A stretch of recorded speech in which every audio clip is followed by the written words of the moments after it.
Un élève souhaite allumer une lampe sur laquelle est inscrit 4,5 volts. Il dispose de 3 piles, chacune de 1,5 volts. Comment doit-il procéder pour allumer cette lampe? Bonjour, aujourd'hui nous allons étudier les montages des piles électriques. Par définition, la pile est un appareil qui transforme l'énergie chimique en énergie électrique. Elle fait partie de la famille des générateurs. La pile est un dipôle utilisé dans un circuit électrique.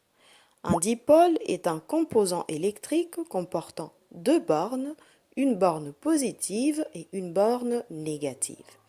Un circuit électrique est un montage des différents composants reliés par des fils électriques. La pile est donc un générateur, c'est elle qui produit le courant électrique dans le circuit et les fils électriques permettent la liaison entre les différents éléments du circuit. Par convention, le courant électrique produit par une pile sort toujours de la borne positive vers la borne négative. Le volt, symbolisé par la lettre majuscule V, est l'unité de la tension électrique ou de la force électromotrice aux bornes de la pile. L'intensité du courant électrique s'exprime en ampères. Il existe deux types de circuits électriques. Tout d'abord, nous avons le circuit en série. Dans un circuit en série, tous les dipôles sont branchés les uns à la suite des autres. Ils forment une seule boucle. Si l'un des dipôles tombe en panne, le courant ne passe pas, le circuit ne peut plus fonctionner. Les piles en série et en concordance sont un ensemble de piles placées l'une après l'autre sur une seule branche du circuit, de sorte que les pôles de nature différente sont reliés entre eux, positives et négatives. On peut brancher plusieurs piles en série, c'est-à-dire les unes à la suite des autres, ce qui fait que les puissances des piles s'ajoutent.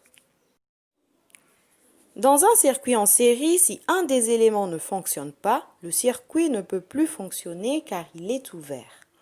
On peut ainsi connecter plusieurs piles en série, négatives, positives, négatives, ainsi de suite, pour obtenir une tension électrique plus élevée. En série, les tensions électriques s'additionnent, mais l'intensité électrique reste constante.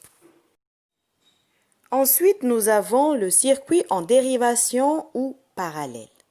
Les piles en parallèle, en bifurcation ou en dérivation sont un ensemble de piles placées sur plusieurs branches du circuit, de sorte que les pôles de même nature sont reliés entre eux. Dans ce cas, le circuit est composé de plusieurs boucles. Dans un montage comportant deux dipôles, si l'un tombe en panne, l'autre continue à fonctionner.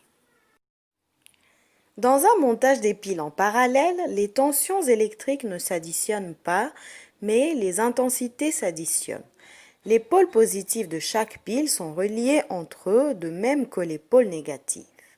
Ce montage fait que la tension électrique est égale à celle fournie par une seule pile, mais en revanche, l'intensité totale est la somme des intensités électriques de chaque pile.